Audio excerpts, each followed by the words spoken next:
What is the creator economy and why should you care? And how does the explosively popular world of creator podcasts fit into the picture? Today, we're going to answer these questions and more with the help of Georgina Holt. 2 years ago, Georgina left a career leading top publications like Cosmopolitan and Stylist to join the team at Acast. This fast-growing Swedish media company connects podcasters and advertisers to a global audience of more than 1 billion. That's 1 billion with a B, listeners. In this episode, we'll hear about Georgina's journey from print to podcast, learn about how brands can team up with some amazing creators, and see how shows like Anna Faris's Unqualified are breaking through to audiences of every kind. So sit back, strap in, and welcome to the 5th episode of Everything is Better with Creators. Roll the intro, please.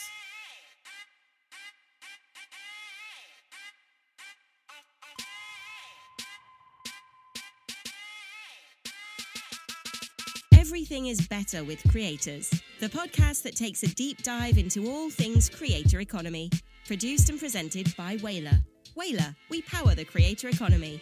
With your hosts Ashley Rudder, Emma Harmon, Jamie Goodfriend, and Marco Bertozzi.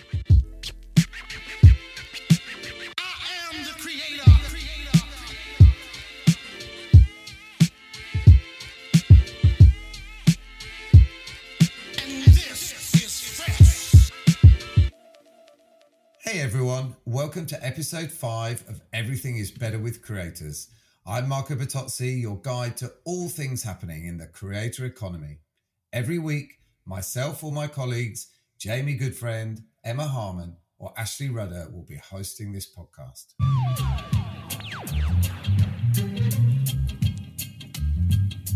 Whalar Watching. Everything is Better with Creators.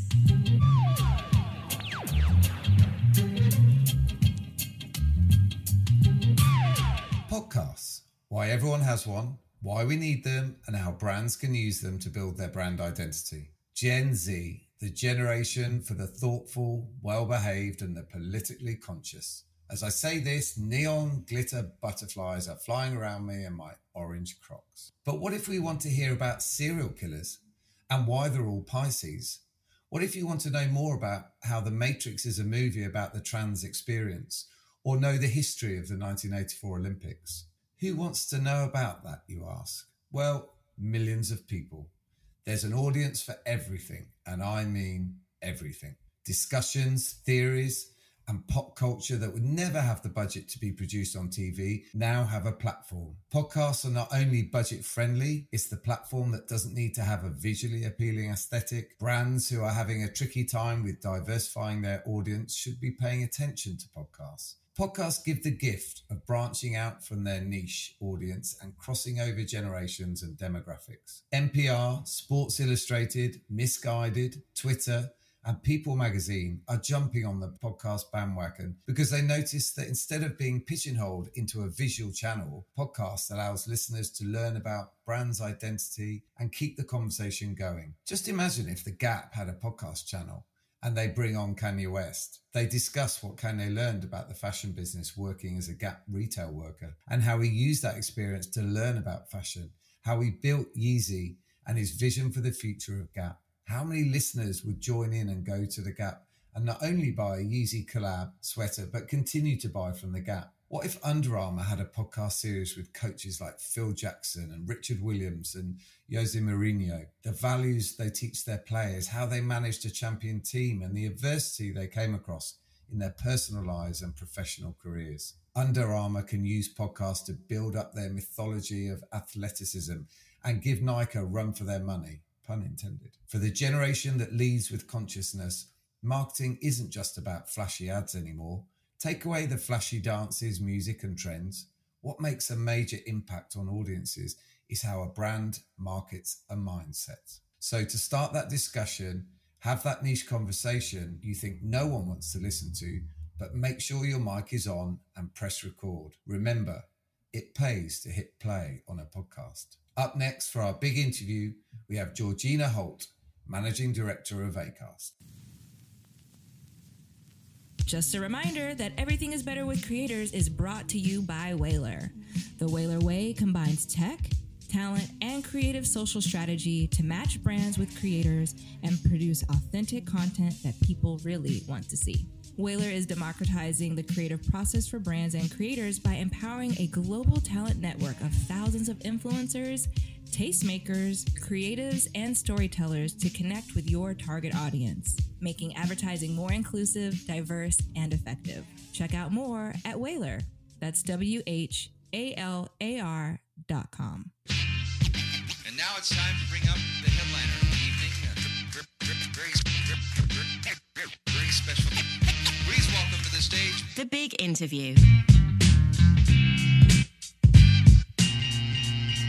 Everything is better with creators. Well, let's dive straight in. So I think I'd love to hear, first of all, just a little bit of your journey on how you sort of came from publishing into podcasts and ultimately Acast. And I'd love to learn a bit more about that journey. Yeah, sure. It's been a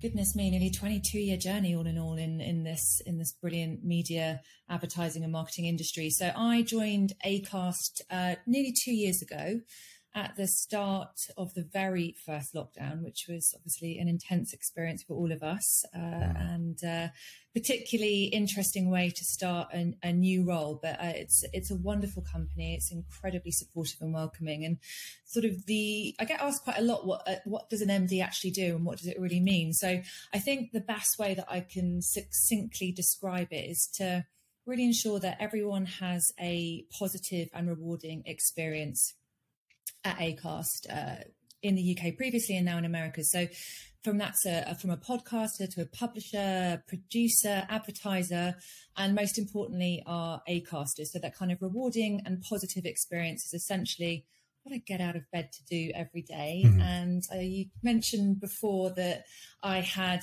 kind of been at the major publishing houses. So I'd worked at Stylist most recently and Cosmopolitan, where the majority, I'd say, of my career in sort of the latter years was really ensuring that the advertising industry saw life through a feminist lens, that we were campaigning actively for more truthful representation of women in advertising, and was really proud of the work we were doing before moving to Acast in that truly beautiful universe that is podcasting. So it's been an amazing 2 years, and love podcasts, have loved them as everyone tends to do. It's sort of as the serial moment that really began everyone's sort of love affair with podcasts, and I've loved them ever since. So an avid listener. Fantastic. And now working in an industry that I absolutely love. Yeah, an exciting move to the US as well. So yes, obviously a big future ahead as well. We've both obviously got audio in common. Mm-hmm. You obviously current and me in my past. I think I'd love to know, and I'm sure we have people listening who would love to understand where audio sits now. How do you think of audio and podcast in the wider marketing mix? Yeah, it's a great question. It's actually one of my interview questions at Acast when I was going for the job sort of 2 or so years ago. And actually, I think the answer has probably moved on again since I answered it sort of 2 years ago. I think it's evolving at such a rapid pace. I mean, there's some things that remain absolutely fundamental. I think podcasting is a completely unique medium. It does offer advertisers an opportunity to be welcomed into a kind of very immersive, personal, intimate space that has been created and crafted by a podcaster over many years to kind of bring an audience with them on a journey, to kind of build that loyalty and trust. And it kind of has the qualities of broadcast in some ways with the reach, but that connectivity of a one-to-one conversation. And I think sort of over the last few years since lockdown, we've seen more and more people flock to podcasts and more creators move to podcasts as well. And I think that has dynamically changed the way that advertisers are looking or were looking at podcasts previously, because either personally they've fallen in love with them, or they are understanding the power, the scale, the reach, the connectivity, starting to think about them as a way to complement other media channels, or to look to them to be a channel in itself similar to that of influencer marketing. It's moved exponentially from sort of niche media to reach people with distinct interests to platforms that reach global audiences, but also can contextually get very close to someone's passions, and that permission really that the creator and the audience is given the advertiser to enter such a personal space. Yeah, and I think it's interesting what you say. One of the we talk a lot about at Whalar the niche communities of influence, and I think that's always been something that struck me about podcast is, you know, they can be very specific topics, right? And they can build very, very powerful micro communities around them. They really can. And we see communities, and we talk a lot about community at Acast because it represents a lot of the feels that being a podcaster, being a part of a podcast audience is. And when you kind of see how people are listening, when they're listening, how long they're listening for, and what they're saying about their listening experience, there's so much data and insight around how people are listening, but also what they feel when they're listening. And I think recently sort of 2/3 of people in some research that was conducted in the US agree that podcasters feel like they're friends. So they are having this really deep and meaningful relationship with these people, and they're listening for longer than ever. I think on average in the US, people are listening to around 8 episodes a week, which is such a commitment to any media. It's such a long time, isn't it? It's such a long time. And, you know, they're listening for an average of 30 minutes. And we think about the media activities that we all take part in every day. You know, we're second screening, we are watching Netflix whilst scanning Twitter, we are spending sort of short form time with media channels, and in a lot of environments, everything is sort of shrinking and condensing in terms of the time any platform expects an audience or a participant to spend with them. So everything's getting quicker and quicker and shorter, and how much information can I convey to you in the most succinct way in the shortest amount of time. Or actually podcasting is an expansive environment for creators. It's an expansive environment for listeners. So there's sort of this really interesting differentiator now that in a lot of visual mediums, it's about how quick can I give you the information? How short can I create it for you? And then in the audio space, it's kind of much larger, longer experience, more expansive, deeper, which is probably why these podcasters become friends to people, because that time you've spent with them is much bigger and longer. You know, when we talk about creators, we are often focused on a very visual medium world, right? Instagram. TikTok has brought sound back into the world, so there's been a bit of development there, but it's traditionally a very visual medium. When you think about the growth of podcasts and the people behind them, because I guess as we've all podcasts have become hugely more popular, the audiences have been following in their different ways. How do you look at that kind of, how have you seen the influence, not to overuse the word, the influence of those podcasters grow over time? Like, what are you seeing in their, in their status, let's say, in the world? We talk a lot now about podcasts as brands. They're behaving like brands. They are brands with powerful influence, with highly engaged audiences. They are essentially going beyond the podcast. We talk a lot about that as well, that a lot of these creators are either building out from the podcast and creating sort of ecosystems around the podcast brand, or they are using a podcast as an extension of a profile or brand that they're building on other platforms. And if we look at the sort of the UK specifically, we work with one of the biggest podcasts in the UK, which is Shagged, Married, Annoyed, and they've just come off the back of a sellout tour. They've sold out the O2, Wembley. There's books, there's merchandise, there's a TV show coming aligned with the podcast. And I was at Wembley, I went to see one of their shows, and it was like one of the greatest gigs I'd ever been to. People were on their feet, they were dancing, they were singing, they were laughing, they were crying. It was incredible what these creators have been able to develop with audiences in an audio only environment. And sort of thinking about the differentiator between the podcast and the social platforms is this has all been done through the power of words and the power of a conversation, that they haven't necessarily had to build a social presence in order to get great connectivity. But what they are now doing is leveraging the power of the podcast to build audiences outside of the podcast. So they've got highly engaged social audiences, which kind of builds this ecosystem. And it kind of takes something like Happy Place with Fern Cotton. It is an entire brand now. It has its own ethos. It has its own purpose. There's festivals, there's books, there's merchandise, there's product ranges, because she's built an incredible podcast that has such a distinct tone, personality. Everyone understands what it's there to do. It's helping people in a way, in ways that they don't necessarily get or feel on other social platforms. So these shows, these creators have basically built a brand, and now they're going beyond the podcast with that brand. You mentioned earlier, it starts with such a strong bond with the podcast, where they see them as friends, they see them as, listening and talking to them directly almost. I guess that creates trust. Again, it's a common theme within creator marketing. We talk about trust, and we talk about the trust in the community and the role that particular creator has in all of that. I guess it's the same, from a podcast perspective. Once they've built that trust, they can take it into other areas.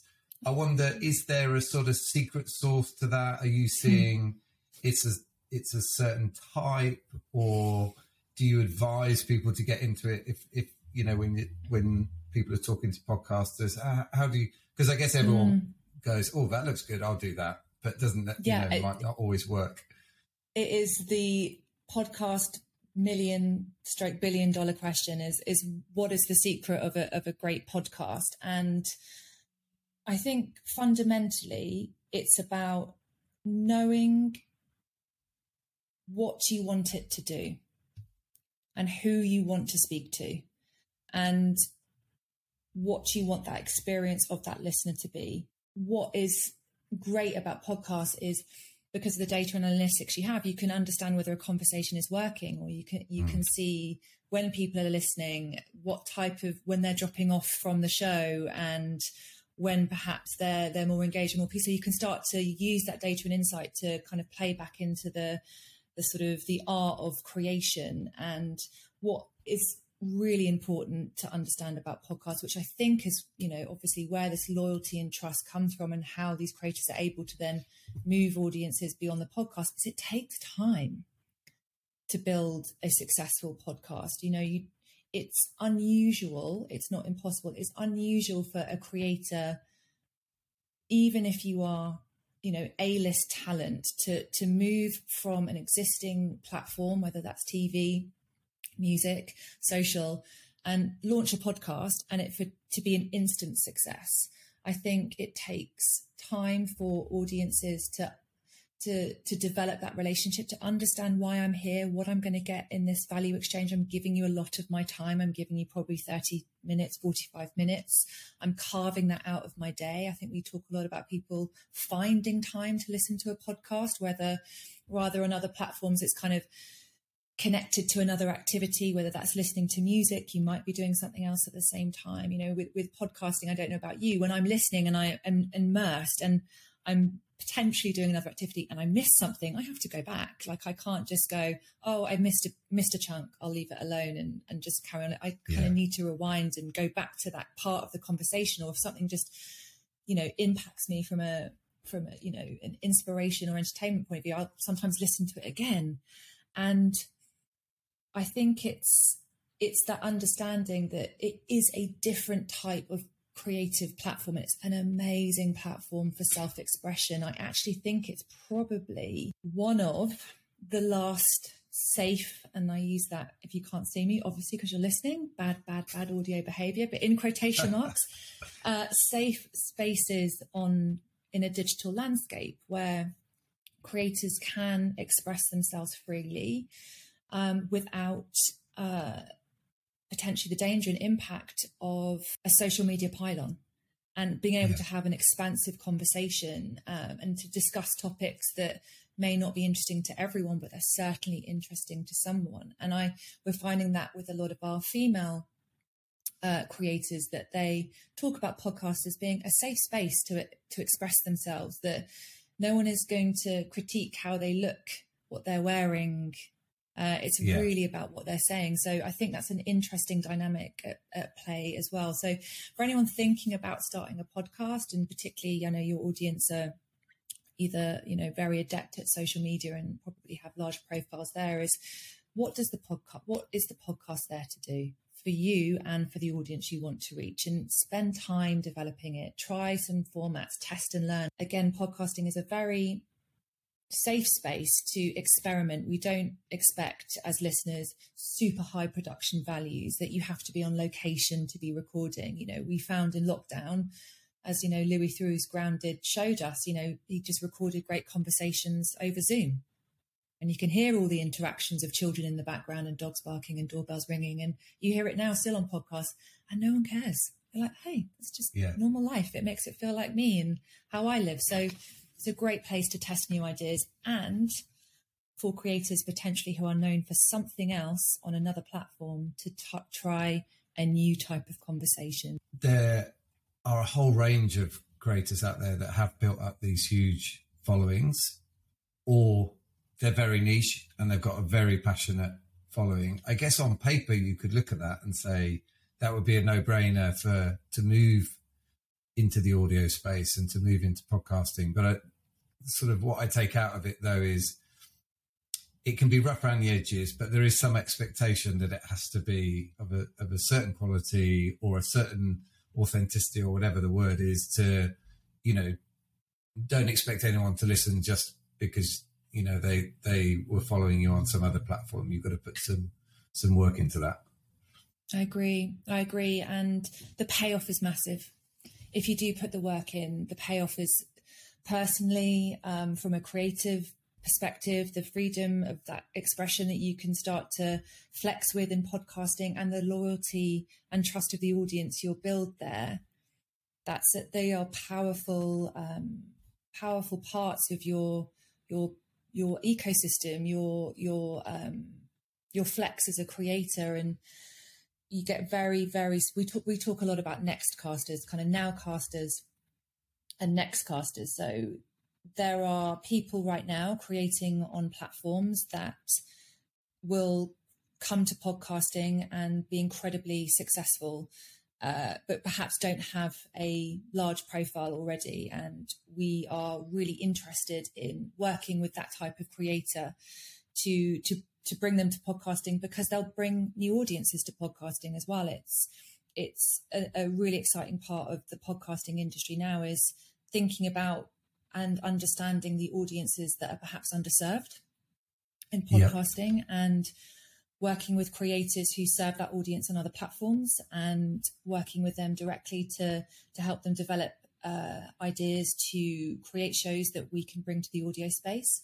And then we have our incredible nowcasters who have large profiles, large followings, are well known on other platforms, who are sort of potentially primed to kind of take a step into podcasting, and with sort of the right show, or a development of an idea, or a conversation that they found resonated in social, taking that into audio feels like a really natural step, and transferring an audience from Instagram to podcasting would probably be a good and straightforward thing for them to do. And what I love is when a creator kind of says, oh, hey, I was having this conversation on social, on Instagram. I was doing this live, and you know what, this conversation went in a direction on our live, and people really want to talk about this specific thing that I maybe hadn't understood before. And the reaction to that particular conversation in that moment on my live or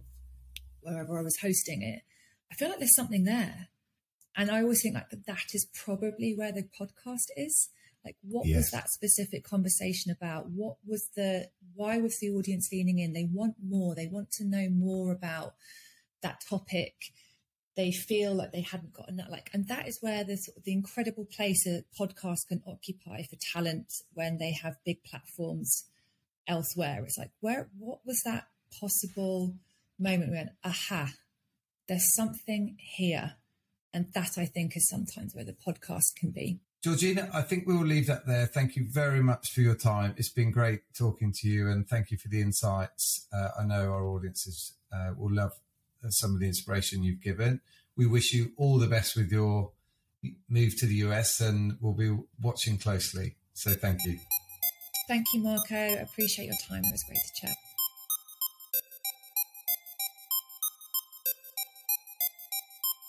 We hope you've enjoyed what you've heard and will come along with us as we navigate this journey with the promised land of the creator economy. Make sure to subscribe or follow our show on Apple Podcasts, Spotify, Google Podcasts, iHeartRadio, or wherever you like to listen to audio.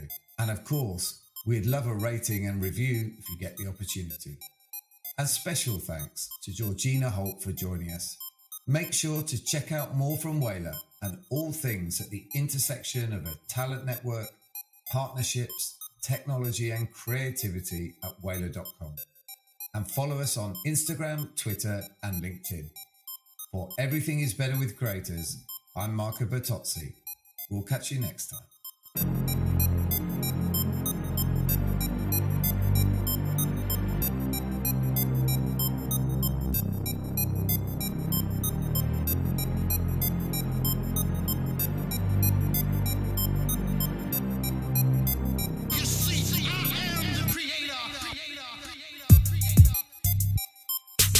Everything is Better with Creators is produced by Whalar. Whalar, we power the creator economy. Learn more at whalar.com.